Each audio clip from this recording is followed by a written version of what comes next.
Friends, today was the day when India gave a point-by-point rebuttal to the tall claims made by none other than Donald Trump and the United States. Yes, in 6 sharp, strategic, and solid responses, India held up a mirror to America. Every single claim made by Trump? Rejected, refuted, shattered. But what happened next was even more surprising. I just thought it was something we could get involved in, and I did a good job, Marco did a good job, and JD did a good job. Just days ago, my administration successfully brokered a historic ceasefire to stop the escalating violence between India and Pakistan, and I used trade to a large extent to do it. I said, fellas, come on, let's make a deal. Let's do some trading.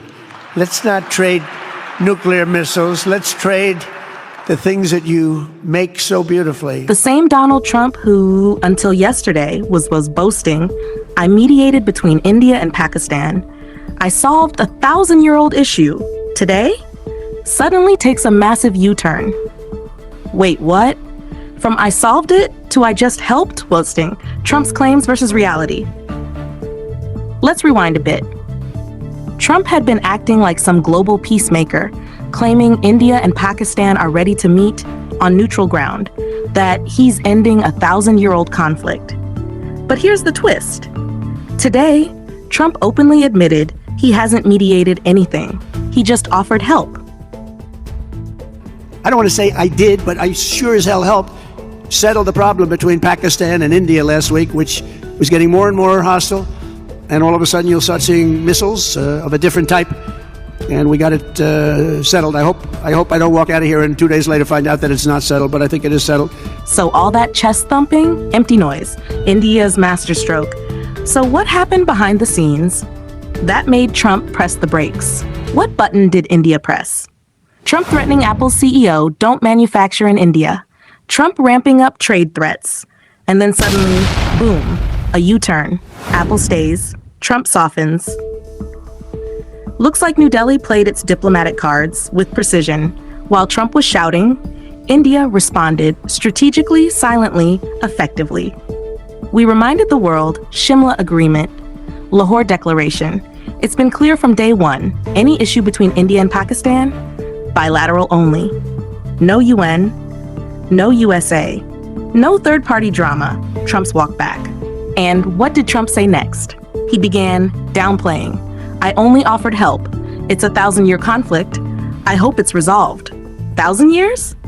Pakistan hasn't even existed for 80 years. What history book is Mr. Trump reading?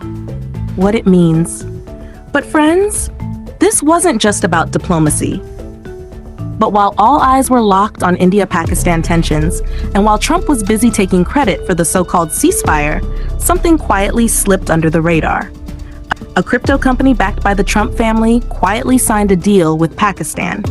Yes, while Trump was posturing as a peacemaker, his family's business interests were shaking hands with a country still on global terror watch lists. The company? World Liberty Financial, WLF. A firm that came into existence just last year. Reports say the Trump family holds a 60% stake in it. And now this firm has signed a deal with the newly created Pakistan Crypto Council, or PCC, a body that didn't even exist a month ago. So who's behind this? Meet Zachary Witkoff, co-founder of WLF, son of Steve Witkoff, Trump's longtime golf buddy, associate, and current U.S. envoy to West Asia. He led a U.S. delegation to Islamabad to sign this quiet, powerful pact, giving WLF a front row seat in shaping Pakistan's crypto future. The goal? To make Pakistan the crypto capital of South Asia. Sounds futuristic? Or manipulative? Is Pakistan being used as a crypto lab for someone else's profit? Because if this deal succeeds, it won't just shape tech, it'll massively boost the Trump family's wealth. So while Trump claimed he was brokering peace, his family was quietly cutting deals with a country long accused of harboring terrorists. Ask yourself, why is a terror-linked regime being courted by the Trump business empire? And why is this being ignored by global media? Because make no mistake, this isn't just diplomacy, it's diplomony. And it's India that's expected to stay silent, but India didn't stay silent. It stood tall, with history, honor, and clarity. No mediation, no compromise, no collusion. This was about India's sovereignty, about respect. Trump's tone changed because India stood its ground with logic, with dignity, with history on our side.